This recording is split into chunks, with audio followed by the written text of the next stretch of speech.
नमस्कार दोस्तों, मैं संजय कुमार आज आपके सामने एक बहुत ही ज्वलंत टॉपिक लेकर मैं आया हूँ।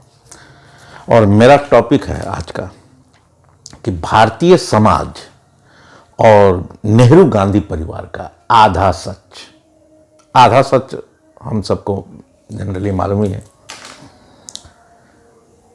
तो आइए सबसे पहले हम चलते हैं और भारतीय समाज के बारे में बात करते हैं।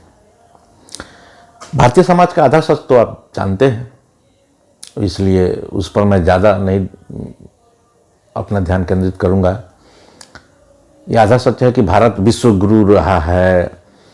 भारत जो है पूरे दुनिया पर इसका वर्चस्व था और ये सनातन जो है पूरे पृथ्वी पर था।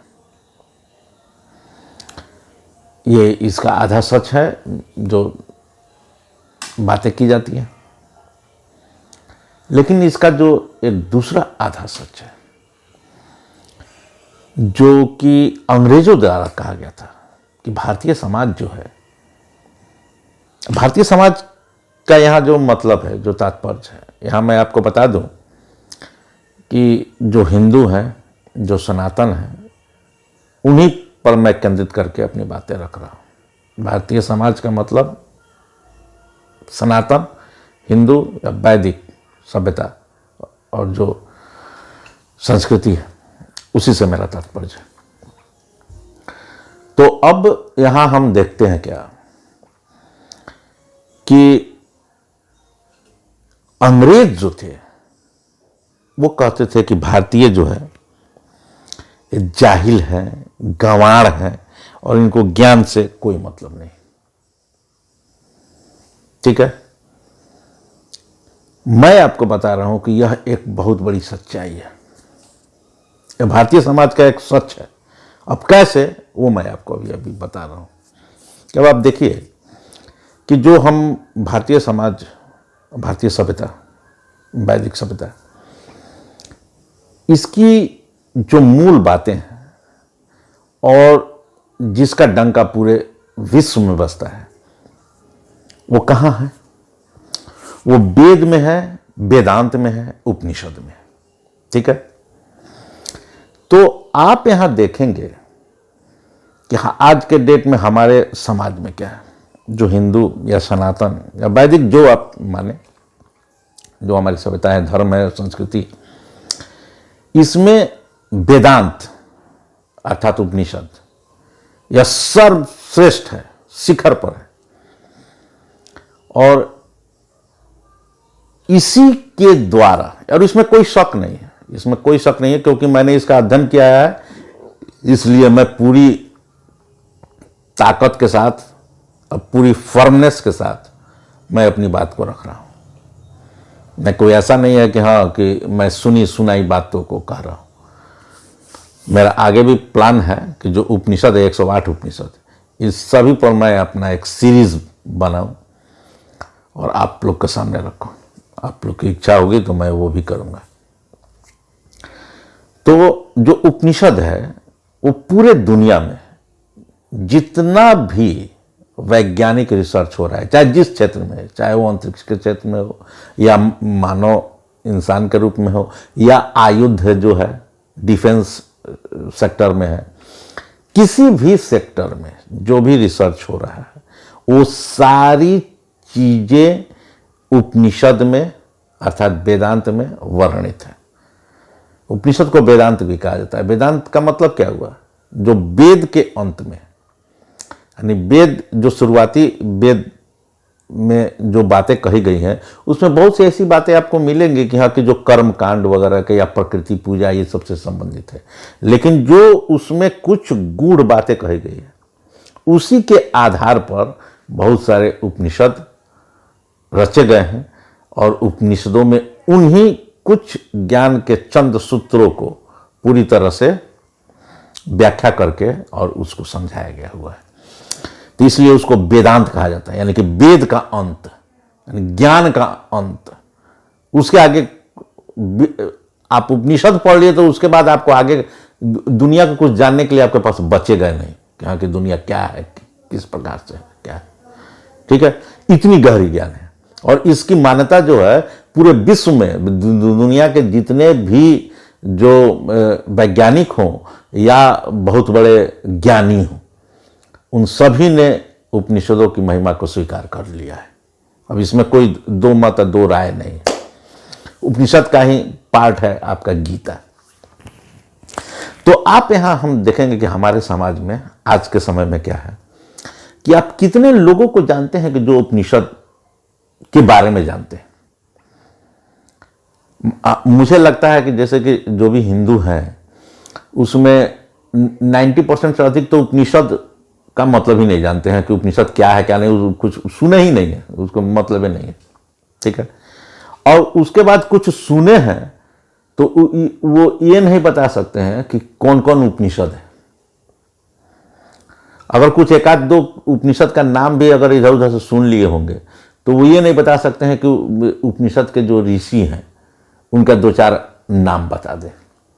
भीतर के ज्ञान का तो बातें आप छोड़ दीजिए। उंगली पर गिनने वाले जो लोग होंगे उनको आप छोड़ दीजिए, वो अपवाद ही होता है। जो अगर 1% से भी कम अगर जिस समाज में कोई चीज प्रचलित है तो उसको 9 के बराबर आप मान सकते हैं। 1% भी नहीं है, 1% से कम, माने 0.0001 में अगर आप चले जा रहे हैं तो वैसी स्थिति है। ठीक है। तो जो हमारा ज्ञान है जहां पर है उससे हमको कोई मतलब नहीं। ठीक है। हम कहां पड़े हुए हैं? तो अब देखिए कि हमारा जो हिंदू सभ्यता संस्कृति या जो हमारा धर्म है, जो जिसको आज के डेट में हमारा समाज मान रहा है, वो क्या कर रहा है? कौन कर्म कांड कर रहा है? वो हनुमान आराधना कराता है, उसके बाद अष्टजाम कराएगा, उसके बाद लखराव कराएगा। ठीक है। और इससे बचेगा तो वो आएगा श्रीमद् भागवत कथा कहलाएगा। ठीक है। अब ये जितना हम जो चारों चीज आपको बताए ये क्या है?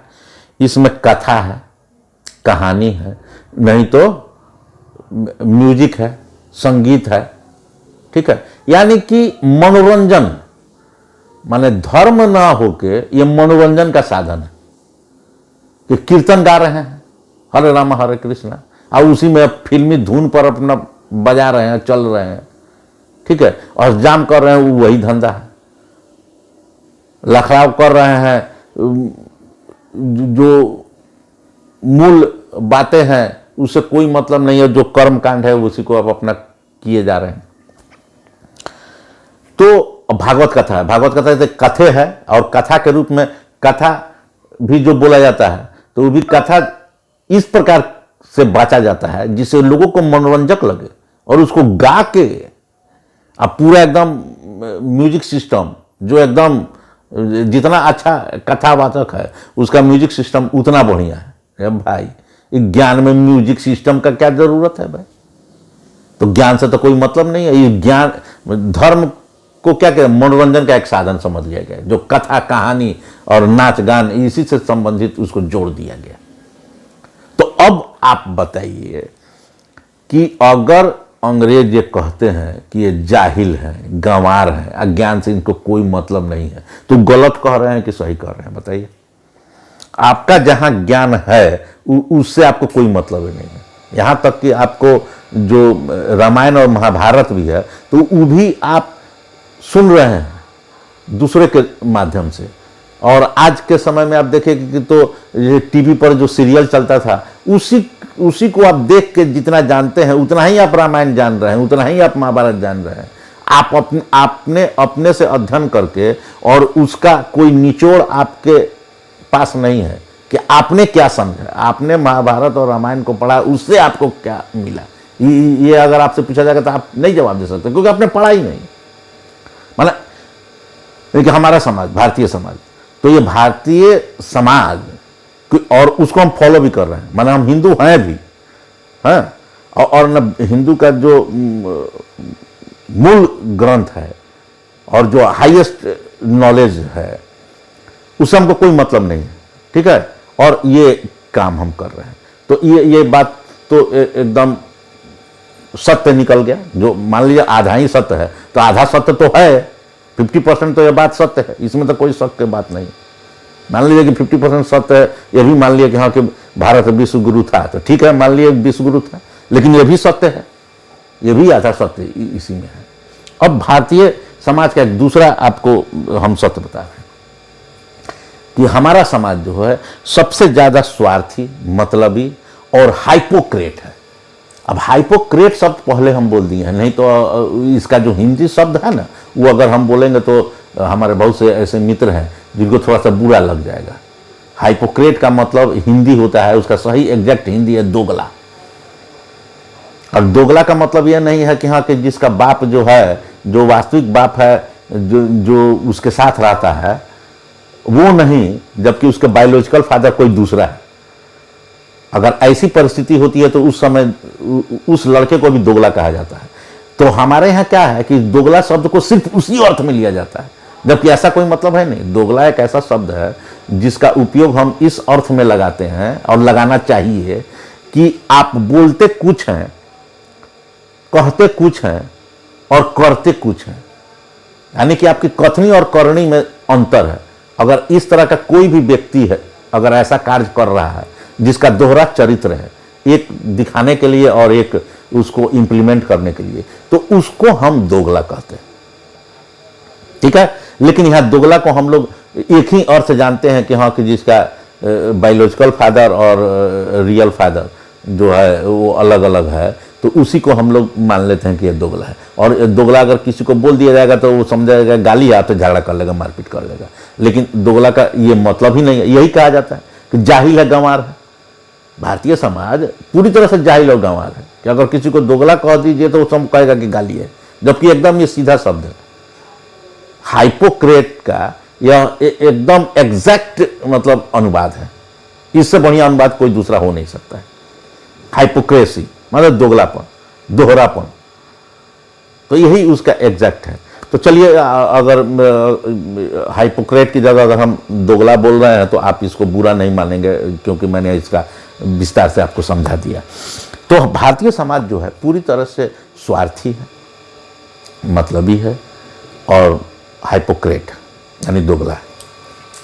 कैसे, आइए अब हम आपको बताते हैं कि हमारे यहाँ नारी की इज्जत की जाती है और कहा जाता है कि नारी यत्र नारी पूज्यन्ते तत्र रमन्ते देवता, कि जहां नारी की पूजा होती है वहां देवता निवास करते हैं। यानी कितनी महिमा है, आपकी नारी का सम्मान होना चाहिए, ठीक है। अब आप देखिएगा कि हमारे समाज में क्या स्थिति है कि नारी का कितना सम्मान होता है। अभी कुछ स्थिति धीरे धीरे सुधर रही है, तो भी सुधर रही है तो कुछ दूसरे तरफ जा रही है, डायरेक्शन कुछ दूसरे तरफ जा रहा है। सुधार हो रहा है, पहले से अच्छी स्थिति में औरतें हैं, लेकिन अभी भी जो वास्तविक जो उनको सम्मान मिलना चाहिए और जो उनकी स्थिति होनी चाहिए वो नहीं है। अब जो है एक स्टेज से वो ऊपर आ रही हैं, वो आत्मनिर्भर हो रही हैं, वो पढ़ रही हैं, लिख रही हैं, आगे बढ़ रही हैं, लेकिन उसका जो है अब वेस्टर्न कल्चर से प्रभावित होकर अब वो पूरी तरह से फिर दूसरे साइड में जा रहा है, यानी कि उसका शोषण अभी भी जारी है। और मान लीजिए कि आपका पहले आप अभाव में नाच कर रहे हैं, डांस कर रहे हैं, वेश्यावृत्ति कर रहे हैं, और अब क्या है, अब जो है आप शो करने के लिए, शो ऑफ करने के लिए आप इस काम को कर रहे हैं। और इसका उदाहरण जो है बॉलीवुड और टॉलीवुड और विभिन्न प्रकार के फिल्म और वेबसाइट और वेब सीरीज आप जो देख रहे हैं उसमें आप सब चीज़ को देख रहे हैं। उसमें ऐसा नहीं है कि कोई बंदिश बना के वो वीडियो बना रहा है, वो पोर्न स्टार जो है वो अपनी इच्छा से इस कार्य को कर रहे हैं। और सोचिए कि वो अपना कितना सम्मान बढ़ा रहा है, और फिर सोसाइटी जो है उसी तरफ जा रही है। खैर जो भी है, यानी कि हम ये कह सकते हैं कि यहाँ पर हम एक तरफ शो कर रहे हैं कि हम नारी को पूजते हैं, लेकिन नारी को हमने कितना दबाया और उसको पढ़ने तक नहीं देते थे। बेटा और बेटी में आज भी मैं पूरी दावे के साथ कर सकता हूँ 100% कि आज भी चाहे वो कोई डॉक्टर हो, चाहे कोई IAS हो, चाहे इंजीनियर है, आज भी उसकी ख्वाहिश रहती है कि हमारा एक बेटा, अगर उसको एक बेटी हो गई है तो एक बेटा के लिए सारा कर्म कर दे रहा है। क्यों? अगर दूसरी भी, तुमको एक बच्चा चाहिए तो वो लड़का हो या लड़की हो, तुमको दो बच्चा चाहिए तो दोनों लड़की हो दोनों लड़का हो, एक लड़का हो, क्या मतलब है? लेकिन ऐसा नहीं है। ये भारतीय समाज की सच्चाई है। तो अब आप बताइए कि यह दोगलापन नहीं है तो क्या है? ठीक है, अब आइए दूसरा मैं आपको उदाहरण देता कि नदियों को भी हम पूजते हैं। गंगा को हम माँ की उपाधि देते हैं, गंगा हमारी माँ है। और हम क्या करते हैं? उसी गंगा नदी में जाके चुत्तर धोते हैं, कपड़ा साफ करते हैं, और जो गंदा है उसको ले जाके फेंकते हैं। अरे भाई, ये क्या है? तुम कह रहे हो कि माँ है, हम इसको पूजते हैं। अब पूज रहे हो, कितना किस तरह से तुम प्रदूषित कर रहे हो? तो क्या है? यह दोगलापन है कि नहीं? एक तरफ आप उसको मां मानते हैं, एक तरफ उसकी पूजा कर रहे हैं। ऐसा नहीं कि करते थे, बोल भी रहे हैं और उसको प्रदूषित भी कर रहे हैं। देख लीजिए दोगलापन। अब आइए तीसरा, आपको उदाहरण सबसे बता रहे हैं कि हम लोग जो है वृक्ष की भी पूजा करते हैं, एकदम आज करते हैं। देखिए शनिवार के दिन पीपल के वृक्ष के पास जो है बरगद है, तो सावित्री आजकल नया पूजा स्टार्ट हुआ है, सावित्री बट वृक्ष पूजा। तो इस तरह से हम लोग पूजा में एकदम खूब आगाड़ी हैं, खूब पूजा कर रहे हैं। लेकिन आज देखिए कि सबसे ज़्यादा वन की कटाई और जंगलों की कटाई और पेड़ों की कटाई भारत में होती है। भारत में भी आप देखिएगा तो हम लोग, आपका जो बिहार राज्य है उसमें और ज़्यादा है। पूरे दुनिया में जितना वन का घनत्व है उसका परसेंटेज देख लीजिए और हमारे भारत का देख लीजिए, उसमें भी आप बिहार का देख लीजिए। तो क्या है? वृक्ष को एक तरफ काट रहे हैं, वृक्ष की पूजा कर रहे हैं। अरे भाई ये क्या है? अरे दोनों में से कोई एक ना होगा। तुम काटते हो तो काटो, अरे जो पूजा करते हो तो उसका संरक्षण करो, दोनों तो होगा नहीं। तो ये क्या है? यही हाइपोक्रेसी है, यही दोगलापन है। तो भारतीय समाज का मैंने आपको आधा सच बताया। हाँ, कि एक तरफ हम करते क्या हैं, कहते क्या है, क्या कह रहे हैं और क्या कर रहे हैं, हमारी कथनी और करनी में कितना बड़ा डिफरेंस है। तो भारतीय समाज का मैंने दो सच आपको बता दिया। अब आइए, अब नेहरू और गांधी परिवार पर हम लोग चर्चा करते हैं। अब यहाँ पर देखिएगा कि नेहरू गांधी परिवार की मैं चर्चा कर रहा हूँ, तो हो सकता है कि हमारे बहुत से ऐसे मित्र होंगे जो कि उनके विचारधारा से, जो गांधी नेहरू परिवार की जो विचारधारा है उससे के साथ उनका विचारधारा मेल खाता है, उसके वो समर्थक होंगे। ठीक है, तो आप इस बात को अन्यथा ना लें, क्योंकि आप देखिए कि किसी भी परिवार में हो या किसी समाज में हो या किसी देश में हो, जो भी हमारे पूर्वज रहे हैं, जैसे कि मेरे ही माता पिता हैं, हमारे दादा दादी होंगे, उनके पिताजी होंगे, उनके पिताजी होंगे, तो उनका कुछ ना कुछ मेरे ऊपर कंट्रीब्यूशन निश्चित रूप से रहा है, तभी हम आज यहाँ पर, हम जो कुछ भी हैं हम अपने पूर्वजों की देन है, इससे हमको कोई एतराज नहीं है। उसी तरह भारत जो है, तो भारत पर इस परिवार ने, नेहरू गांधी परिवार ने 60 वर्षों तक करीब करीब शासन किया। तो इससे भारत की विकास हुई, उन्नति हुई है। ऐसे थोड़ी कहा जा सकता है कि नहीं भारत में कोई विकास नहीं, कोई उन्नति नहीं हुआ। तो ये तो इसका उन्नति हुआ, विकास हुआ, जो कुछ भी वो इसका आधा सच है। लेकिन क्या हमें ये अधिकार नहीं है कि हाँ, कि इसका आधा सच भी हम जानें कि क्या इनकी कमियां थी, क्या इनकी गलती थी, क्या इन्होंने हमारे देश के लिए गलत किया। अगर वो सही किए रहते तो हमारा देश आज जो स्थिति में और बेटर स्थिति में रहता। तो इस बात को तो जानने का हमको पूरा हक है। अच्छा, अगर हम इस बात को नहीं जानना चाहते हैं तो फिर वही बात हो गया कि भारतीय समाज का आपको पता है ना कि यह जाहिल है, गंवार है, ज्ञान से तो कोई मतलब नहीं है। अरे भाई, कोई आदमी अगर बोल रहा है, मान लीजिए कि कोई राइट विंग का व्यक्ति है और वो नेहरू की बुराई कर रहा है, ठीक है, और कोई लेफ्ट विंग का है या नेहरू गांधी फैमिली के डायनेस्टी का जो विचारधारा है उस विचारधारा से सहमति रखने वाला कोई व्यक्ति है, तो वो उसका विरोध कर रहा है। लेकिन दोनों पढ़ नहीं रहे हैं, दोनों पढ़ के नहीं बोल रहे हैं, दोनों क्या है दूसरे के द्वारा। जैसे कि राइट विंग का कोई किसी नेता ने कोई बात कह दिया तो उसको लेकर झुंझुना लेकर घुमा रहे हैं, कोई उस लेफ्ट विंग का या उस विचारधारा का व्यक्ति कुछ बोल दिया तो उसको लेकर झुंझुना घुमा रहे हैं। अरे भाई तुम पढ़े लिखे हो, तुम खुद पढ़ो, उस समय की जो साहित्यिक पुस्तकें हैं, उस समय की जो ऐतिहासिक पुस्तकें हैं उनको पढ़ो, और उनको पढ़ के तब उनका विरोध करना है तो विरोध करो। अगर राइट विंग का भी तुम हो तो पढ़ के विरोध करो ना, किसी का दूसरे का सुन कर क्यों विरोध कर रहे हो? तुमको बोलने का कोई हक नहीं। जो पढ़ा नहीं क्या बोलेगा? जो पढ़ता नहीं है उसको बोलने का कोई हक नहीं है, सुनकर बोलेगा। जो सुना रहा है वो पढ़ा है कि नहीं पढ़ा है, क्या किया क्या नहीं किया, उसका सुनी सुनी बात तुम क्यों बोलोगे? तुम खुद अध्ययन करो। हाँ, तुम पढ़े लिखे नहीं हो, नहीं पढ़े लिखे होते तो कोई बात ही नहीं है, तो तुम्हारा बात का कोई मतलब ही नहीं है। और अगर सही में पढ़े लिखे हो तो पढ़ो, क्यों नहीं पढ़ रहे? कुछ बोलना चाहते हो तो पढ़ के बोलो। तो हो क्या रहा है कि किसी चीज को पढ़ा नहीं जा रहा है।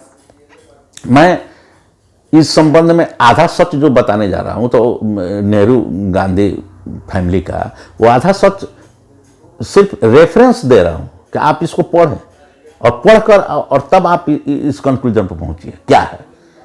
नहीं तो फिर मैं आपको बोल दूंगा तो फिर आप हमको कहिएगा कि हाँ कि भाई अपनी बात रख रहे हैं। अब मैं आपको कुछ रेफरेंस दे देकर बात बता रहा हूं। जैसे कि नेहरू ने इस देश के लिए जो अच्छा किया उससे कोई इनकार नहीं है, वो एक आधा सच है। हम आपका एक दूसरा आधा सच बता रहे हैं। उसने देश के लिए क्या क्या किया और उसकी सोच क्या थी और उसकी प्रवृत्ति क्या थी, उसका चरित्र कैसा था, इस चीज की तरफ इंडिकेट कर रहा हूं। और इसी तरह से मौजबानी मैं नहीं बोल दे रहा हूं, क्योंकि हम बोल दे रहे हैं और आप सुन लीजिए कि हम बड़का ज्ञानी है। नहीं, हम कोई ज्ञानी वानी नहीं है, हम भी पढ़ते हैं, पढ़कर ही आपको बता रहे हैं। आपका एक किताब है Indian summer, the secret history of the end of an empire, और लिखा हुआ है एलेक्स वॉन टंजेलमैन। और हमारा जो है इस पर हम स्क्रीन पर भी मैं डाल दिया हूँ, आप इसको बुक को आप देखिएगा। और यह बुक अमेजोन पर भी उपलब्ध है, आप मंगा कर पढ़िए और तब बोलिए कि क्या क्या। यह उस समय की कहानी है 1947 की, कि इस समय में जिस दिन भारत का विभाजन हो रहा था, 14 अगस्त की रात की बात आपको बताया जा रहा है। और हम नहीं बोल रहे हैं, ये बोल रहे हैं एलेक्स वॉन टंजेलमैन, और यह जो है ब्रिटिश हिस्टोरियन है जो ये पुस्तक लिखी हुई है। और इसमें यह बता रही है कि उस दिन वायसराय हाउस में आपका माय फेवरेट ब्रूनेट एक फिल्म थी जो अभी नई अभी रिलीज हुई थी, उस फिल्म को देख रहे थे कौन? माउंटबेटन दंपति, जिसमें एडविना माउंटबेटन भी थी, लॉर्ड माउंटबेटन तो ये थे, और साथ में हमारे श्रीमान प्रधानमंत्री जवाहरलाल नेहरू भी बैठे। और ये लोग फिल्म का मजा ले रहे थे। और फिल्म थी क्या? वो एक सेक्स कॉमेडी फिल्म थी। वो फिल्म भी उपलब्ध है, आप देख सकते हैं कि किस तरह की फिल्म है, और इसका मजा ले रहे थे। और उसी दिन रात में इनको भाषण दिए थे, विश्वविख्यात भाषण दिए थे। अब आप सोच लीजिए कि जिस व्यक्ति के देश में लाखों लोग मारे जा रहे थे, जब बंटवारा हुआ तो पाकिस्तान से हिंदू आ रहे थे और हिंदुस्तान से पाकिस्तान जा रहे थे मुसलमान, और इन लोगों का किस तरह से कत्लेआम किया जा रहा था, खासकर हिंदुओं का, इसके बारे में भी बहुत सारी किताबें लिखी हुई हैं। आप उसको पढ़ें और आप देखिए कि लाखों लोग मर रहे थे और ये क्या कर रहे थे? फिल्म देख रहे थे। अब आप इससे आप अंदाजा लगा सकते हैं कि भाई कि इस व्यक्ति का क्या चरित्र है, क्या सोच है, क्या इसका प्रवृत्ति। बस मैं इशारा कर रहा हूं, आप पढ़िए, उस पुस्तक को पढ़िए, आप जानेंगे। एमओ मथाई जवाहरलाल नेहरू के सेक्रेटरी, पर्सनल सेक्रेटरी रहे शुरू से, ठीक है। और इन्होंने एक पुस्तक लिखी है रेमिनिसेंस ऑफ नेहरू एज, यह भी अमेजोन पर उपलब्ध है। इसका भी हम आपको स्क्रीन पर आपका देख ही रहे हैं कि इसका फोटो आ रहा है। अब एमओ मथाई ने अपनी पुस्तकें लिखी और इसमें जो है इन्होंने चर्चा की है वीके मेनन का, जो 1962 में जब युद्ध हो रहा था चाइना से, उस समय यह व्यक्ति रक्षा मंत्री था और यह जो है कितना बड़ा ये रशियन एजेंट था और पक्का कम्युनिस्ट था और कम्युनिस्ट देश से आप लड़ रहे हैं। यह जिस समय राजदूत था इंग्लैंड का, उसी समय जीप घोटाला हुआ था और ये सारी बातें इस पुस्तकों में लिखी हुई है। आप उसको पढ़ें, हमारी बात क्यों सुनिएगा, हम बोल दिए आप क्यों मान लीजिएगा, पढ़िए, आप पढ़ के तो फिर बात कीजिए, नहीं तो जो पढ़ के बोल रहा है उसका बात समझिए, नहीं तो आप पढ़ के चेक कर लीजिए, उपलब्ध है। अब आइए, ये तो हो गई जवाहरलाल नेहरू की कथा। अब आइए इंदिरा गांधी का। इंदिरा गांधी की भी बहुत सारी बातें इसी में एमओ मथाई के, क्योंकि उनकी बेटी है तो उनकी निजी जीवन में उनका किस प्रकार से उनका निजी जीवन था और उनका बहुत सारा अंतरंग जो संबंध था दूसरों के साथ, उस सारी बातें इसमें बताई गई, लिखी हुई है। क्या चरित्र है, क्या चरित्र था आपका। उसके बाद अब आप आइए, वो भी एमओ मथाई में आपको मिल जाएगा। उसके बाद आइए मित्रोखिन आर्काइव सेकेंड। यह जो है मित्रोखिन एक जासूस थे रसिया के और इन्होंने इंग्लैंड में अपना स्विच कर लिया और बहुत सारे उस समय के ये उसके हेड थे केजीबी के, जहाँ पर जो भी रिसर्च हुआ था, जो भी डॉक्यूमेंट्स वगैरह थे कि किस देश के साथ किस तरह का संबंध है, इस तरह से पूरे दुनिया में जो भी है वो सब लिखित रूप में डॉक्यूमेंटेड के रूप में रखा हुआ था। और ये सारे डॉक्यूमेंट कॉपी को, उस चीज़ को कॉपी किया, कॉपी करके वो पूरा एथी लेके आ गए लंदन में और उसका उपयोग CIA और MI6 जो है इंग्लैंड का है और अमेरिका का CIA, ये मिलकर उसका बहुत सारा उपयोग किया और बाद में 2010 में वो डॉक्यूमेंटेड रूप में उसको लिखा गया, पुस्तक के रूप में उपलब्ध है, जो कि आपको अमेज़न पर उपलब्ध है। पहले ये सब चीज़ नहीं उपलब्ध था, वहाँ पर आ चुका है। उसमें स्पष्ट लिखा हुआ है कि किस प्रकार से रशियन KGB के प्रेशर में श्रीमती इंदिरा गांधी अपना काम कर रही थी। इस बात का पूरा स्पष्ट उल्लेख किया गया हुआ है और उसका एजेंट भारतीय कैबिनेट में भी मौजूद था और वो एजेंट तो उसके बाद तक रहा, इंदिरा गांधी के बाद भी। तो इस तरह से ये सब जो बातें लिखी गई हैं वो उपलब्ध हैं। माने ऐसा नहीं है कि हाँ कि हम बोल दिए, आप सुन लिए और आप हमारे बातों के आधार पर आप कोई डिसीजन लेके कुछ आप बोले या करें। नहीं नहीं नहीं, नहीं। आप पढ़िए, समझिए, आप खुद डिसीजन लीजिए अगर आपको लगता है। क्योंकि देखिए, किसी भी बात को पढ़ने का अर्थ तो अलग अलग तरीका से निकाला जा सकता है, तो आप पढ़ के निकालिए ना। बिना पढ़े क्यों बोल रहे हैं? बिना पढ़े सुनिए, जो पढ़ के बोल रहा है उसकी बात सिर्फ सुनिए। और अगर आपको कुछ बोलना है तो आप भी पढ़िए और पढ़ने के बाद तब बोलिए, बिना पढ़े नहीं बोलिए।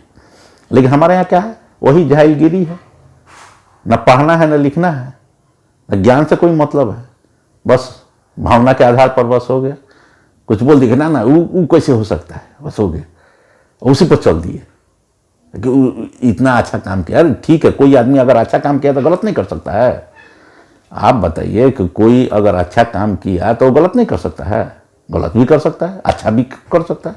तो अच्छा किया है तो अच्छा है, गलत किया था नहीं, नहीं, नहीं, नहीं गलत नहीं है। सवाल है, आप अगर किसी के अच्छाई को अगर जान रहे हैं तो अच्छी बात है, उसकी बुराई को भी जानिए ना। बेचैनी क्यों हो जा रही है? उसको समझना चाहिए, समझिए। अब आप आइए उसके आगे। राजीव गांधी का तो बहुत कम टेन्योर था, लेकिन उनके समय में भी ये सब चीज़ चल ही रही थी। अब आइए 10 साल का जो शासन रहा है, 10 साल का शासन, मनमोहन सिंह भारत के प्रधानमंत्री थे, लेकिन ये सिर्फ कहने की बात है। पीछे से जो पूरे देश को चला रहा था वो सोनिया गांधी थी।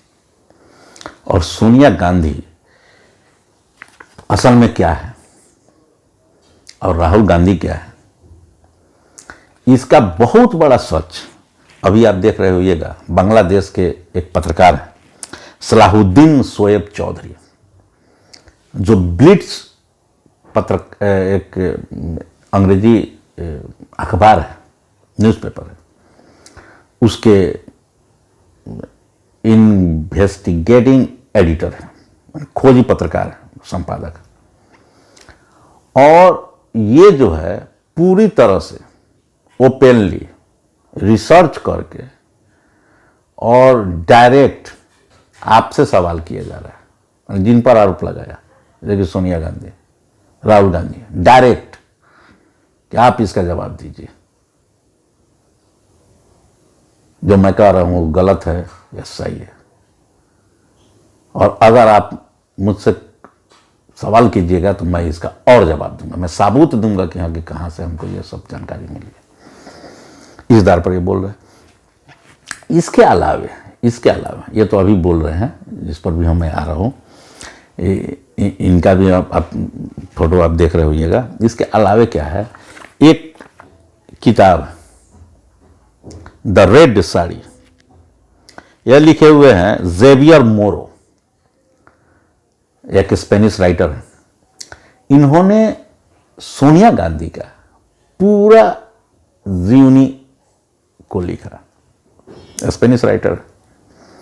इस किताब को बैन कर दिया गया भारत में। आपको पता भी नहीं होगा कि यह किताब भारत में बैन कर दिया गया था। आज के डेट में बैन खत्म हो गया और अमेज़न पर उपलब्ध है, उसका हिंदी अनुवाद भी है, लेके पढ़िए। और अगर उसमें कोई गलत बात लिखी हुई है तो राइटर भी जिंदा है, जिस पर लिखा हुआ वो भी जिंदा है, और डिफेमेशन का केस कर सकता है और उससे लाखों करोड़ों रुपया का मुआवजा वसूल सकता है। तो आपने तो उस पर केस किया नहीं, आप किताब को बैन कर दिया। क्यों? क्योंकि आपका शासन था यहां पर और आपके बारे में कोई लिखेगा तो सत्य लिखा है, तो आपके तो ऊपर इंटरनेशनल फोरम में भी केस नहीं कर सकते, क्योंकि केस कीजिएगा तो उल्टे फंसिएगा, क्योंकि पूरा कच्चा चीटा खुल जाएगा। आपने किया नहीं, तो उसको आप पढ़े। और जो सलाउद्दीन साहब जो है, ये अभी लगातार आपको खुलासा कर रहे हैं। आपका राहुल गांधी पर कह रहे हैं कि इसकी शादी हो चुकी है,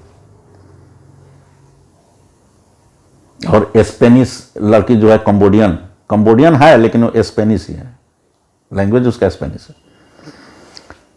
तो कंबोडिया के कोलंबिया के रहने वाली है। तो अब आप जो है वो जो भी लेडीज है, तो इसकी खुलासा ये सलाउद्दीन शोएब चौधरी कर रहे हैं, और इनके ट्विटर पर भी है। आप उसको पूरा लेख लिखे हुए हैं, मैंने समझिए कि 2000-3000 वर्ड का सब है। और उसमें सोनिया गांधी को उन्होंने बताया है कि हाँ कि ISI का थी है, एजेंट के रूप में इसको प्लांट किया गया था कि हाँ कि राजीव गांधी को तुम फंसा के शादी करो। ये उनका कहना है, ठीक है। और मैं दावे के साथ कह सकता हूँ कि हमारे बहुत सारे ऐसे मित्र होंगे जो अभी तक उस सलाउद्दीन शोएब चौधरी है उसका ट्विटर अकाउंट भी नहीं देखे होंगे। आप पढ़ने का तो बातें छोड़ दीजिए। और उसी में जो राइट विंग के हैं वो सोनिया को गाली दे रहे हैं, और जो लेफ्ट विंग के हैं या कांग्रेस विचारधारा के हैं वो उसको कह रहे कि नहीं ये तो गलत है। आज दोनों ना पढ़ रहे हैं, दोनों पढ़ नहीं रहे। अरे भाई, पढ़ के बोलना, पढ़ो समझो तब बोलो हाँ कि गलत है या सही। तो मेरा सिर्फ इतना ही कहना है कि ये भारतीय समाज जो है ये क्या है, भावना पर बहने वाला है। भावना से इसको देश में क्या तरक्की हो रहा है, क्या विकास हो रहा है, इससे कोई मतलब नहीं है। इसको मतलब है कि हमको क्या फ़ायदा मिल रहा है। जैसे मान लें हम सरकारी नौकरी हैं तो हमको गवर्नमेंट कि पॉलिसी से क्या फ़ायदा हो रही है। अगर मुझे फ़ायदा हो रही है तो हम गवर्नमेंट को कहेंगे कि ठीक है। पूरे देश को फ़ायदा हो रहा है, इससे हमको कोई मतलब नहीं। उसी प्रकार अगर मान लीजिए कि हम बीपीएल वाले हैं तो सरकार से हमको क्या फ़ायदा हो रहा है, हमको सिर्फ इतना से मतलब है। अगर हम बिजनेसमैन हैं तो बिजनेसमैन हैं तो हमको क्या मतलब है, हमको सिर्फ अपने से मतलब है। देश कहाँ जा रहा है, देश आगे बढ़ रहा है, देश का विकास हो रहा है, रोड बन रहा है, हवाई अड्डा बन रहा है, रेल बन रहा है, इससे हमको कोई बहस वहस नहीं है। बन रहा है बने, न बने न बने, हमको कोई मतलब नहीं है। लेकिन अगर हम बीपीएल हैं तो हमको क्या फ़ायदा हो रहा है, अगर हम ओबीसी में हैं तो हमको क्या फ़ायदा हो रहा है, अगर हम एफसी में हैं, फॉरवर्ड कास्ट का है तो हमको क्या बेनिफिट्स हो रहा है, अगर हम सरकारी नौकरी में हैं तो हमको क्या फ़ायदा हो रहा है, अगर हम बिजनेसमैन हैं तो हमको क्या फ़ायदा हो रहा है, अगर हम किसान हैं तो हमको क्या फ़ायदा हो रहा है। यानी कि पूरी तरह से हमारा अपना स्वार्थ, बस हमारा स्वार्थ क्या है। अगर हमारा स्वार्थ उसमें सध रहा है तो ठीक है, और नहीं स्वार्थ सध रहा है तो गलत है। भले देश हित में सरकार की पॉलिसी कुछ भी हो, उससे हमको कोई बहुत मतलब नहीं है। तो यही भारतीय समाज की सच्चाई है, और यही सच्चाई का एक दूसरा पहलू है कि नेहरू गांधी का परिवार का जो आधा सच है उससे हमको मतलब ही नहीं है। क्योंकि हम तो निहायत ही अनपढ़, जाहिल और ज्ञान से कोई मतलब नहीं है उस तरह के प्राणी हैं। और हम जो है क्या है, मतलबी, स्वार्थी और दोगले किस्म के व्यक्ति हैं, जो कहते कुछ हैं करते कुछ हैं। तो इसी का फ़ायदा उठाकर और ये गांधी नेहरू परिवार जो है इस देश को लूटा और लूट रहा है और आगे भी लूटेगा। और आपको हमको इससे कोई बहस नहीं है। चाहे कोई सलाउद्दीन आके बोल दे, चाहे कोई द रेड साड़ी लिख दे, चाहे रेमिनेंसेज ऑफ नेहरू एज लिख दे, वो एम मथाई जो दिन रात उसी के साथ रहता था वो लिखे, चाहे कुछ कहे, उससे क्या मतलब है। हमको फ़ायदा हो रहा है ना, बात खत्म। इसके आने से मुझको ये फ़ायदा हो जाएगा, हमारा निजी स्वार्थ फ़ायदा सद गया, ठीक है, दे दिए। अब इंदिरा गांधी के मरने के बाद इस भारत में सबसे ज़्यादा वोट, सबसे ज़्यादा सीट राजीव गांधी को मिला। अरे भाई, राजीव गांधी की क्या क्वालिटी थी, क्वालिटी क्या थी, क्या उसको सबसे ज़्यादा वोट दे दिया गया, किस क्वालिटी पर दिया गया। तो ये देश क्या है, भावना पर बनने वाला कि अरे उसका बेटा, उसकी माँ मर गई है, अब अकेले, अरे सर माँ मर गई तो तुम उसको कुछ पैसा दे दो, उसको दे दो 25 करोड़ 50 करोड़ दे दो, कि दे से दे देगा उसके हाथ में, वो किस प्रकार का आदमी है। तो ये है हमारे भारतीय समाज का आधा सच, और ये है नेहरू गांधी परिवार का आधा सच। और बाकी आधा सच तो हम लोग पहले से जानिए रहे हैं, देखिए रहे हैं कि यहाँ के सब चीज़ है। चलिए मित्रों,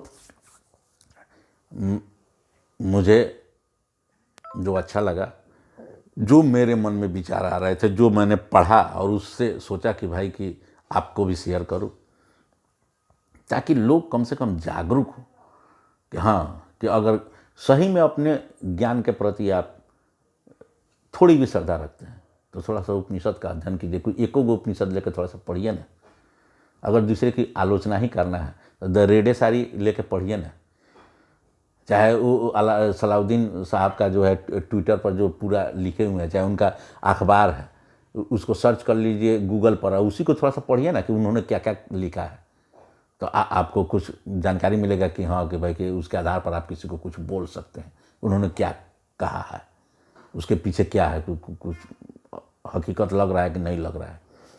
तो यानी कि खुद पढ़कर तो जाने, तो कम से कम इतना तो जागरूक होना ना चाहिए, जो खासकर अपने आप को कह रहे हैं कि हम पढ़े लिखे हैं, कि हम कुछ बड़े पद पर हैं, कुछ हमारे पास पोस्ट है, तो कुछ है। तो वहाँ तक जब पहुँचे हैं तो कुछ पढ़िए, कुछ और थोड़ा सा पढ़ना लीजिए, थोड़ा देश के बारे में थोड़ा सा कुछ सोच लीजिए, थोड़ा सा रुक के, थोड़ा सा 10 मिनट 15 मिनट तक रुक लीजिए। इधर तो बहुत सारा इधर उधर का बात कर लेते हैं, तो थोड़ा सा पढ़ ही ना लीजिए, आप पढ़ के थोड़ा सा तब डिस्कशन कीजिए। चलिए मित्रों, तो अगर मेरी बातों से अगर किसी को तकलीफ़ हो रहा है तो मैं क्षमा प्रार्थी हूँ। मेरा मकसद है कि राष्ट्र के प्रति जागरूक होना, अपने संस्कृति के प्रति जागरूक होना और हमारे जो ज्ञान है उस ज्ञान को फिर और आगे बढ़ाना और खुद आगे बढ़ना, यही मकसद है। इसी मकसद के आधार पर मैं अपनी बातों को कह रहा हूँ। और अगर मेरी बातें आपको ठीक लग रही हैं तो इस वीडियो को लाइक करें, शेयर करें और हमारे चैनल को सब्सक्राइब करें। मिलते हैं फिर अगले वीडियो में। नमस्ते।